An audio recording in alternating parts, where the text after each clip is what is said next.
Slick back. No, slick back. That's what I said. Slick back. No, nigga, I'm a pimp named Slick back. Pimp named Slick back.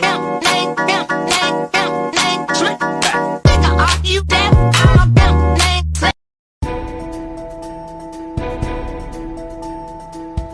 Wah, suksesnya TikTok Shop bisa ngancam toko bisnis online. Emangnya TikTok Shop sesukses apa sih? Fitur TikTok Shop ini mulai meroket berkat konsep live video 24 jam dan ngejualin barang-barang secara live streaming. Bahkan di Asia Tenggara aja nih, barang yang beli di TikTok Shop sepanjang 2022 tuh mencapai 68 triliun rupiah, naik 4 kali lipat dari tahun 2021 lalu. Coba deh kamu mulai tanya sekitar kamu, siapa aja sih yang udah mulai belanja di TikTok Shop? Di China sendiri jumlah transaksinya tembus 3.200 triliun loh.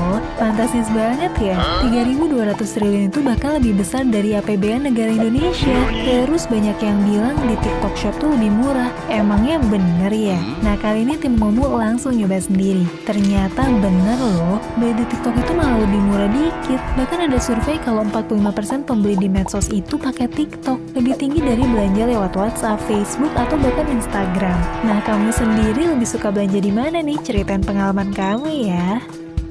Assalamualaikum warahmatullahi wabarakatuh. Selamat datang. Gimana teman-teman tanggapannya terkait dengan video tadi ya, terkait dengan e-commerce? Oke. Nah, saya Renia Giramianti, mahasiswi dari jurusan manajemen. Saya di sini akan menjelaskan terkait dengan materi dari salah satu hukum bisnis, yaitu internet dan e-commerce, tinjauan hukum di Indonesia.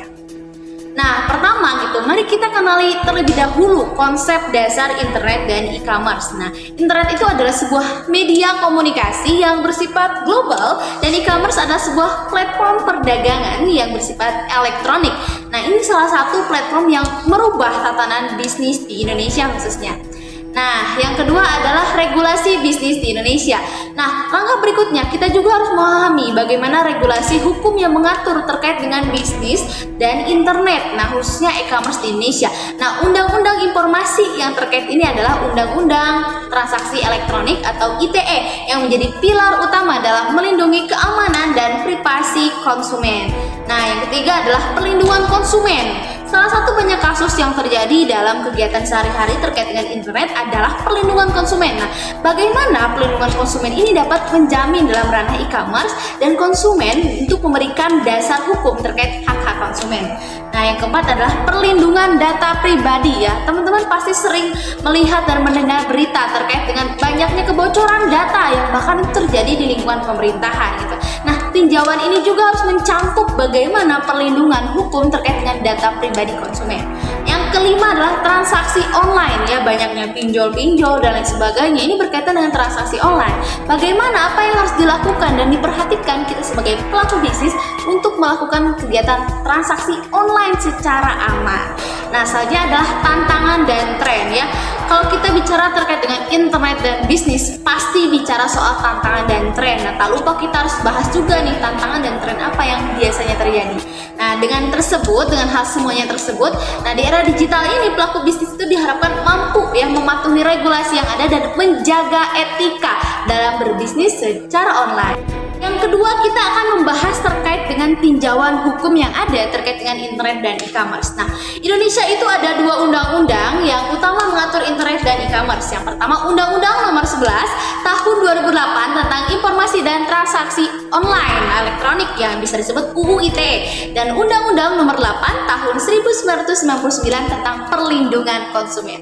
Nah, oke, kita bahas satu persatu dulu ya. Pertama ya, Undang-Undang ITE. Teman-teman pasti sering sekali ya dengar tentang Undang-Undang ITE. Nah, ini mengatur aspek hukum, transaksi elektronik, perlindungan data elektronik, serta tindakan pidana ya terkaitan dengan penggunaan teknologi dan informasi.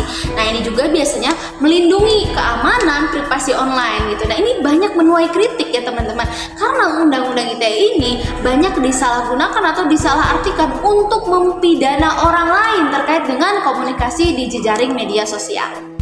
Nah, oke, selanjutnya kita beralih ke Undang-Undang Perlindungan Konsumen. Nah, Undang-Undang Perlindungan Konsumen juga khususnya bagian ketiga mengenai transaksi elektronik itu memberikan dasar hukum perlindungan bagi konsumen dalam transaksi e-commerce. Nah, ini mencakup hak konsumen terhadap informasi yang jelas, perlindungan produk dan layanan yang tidak sesuai kualitas.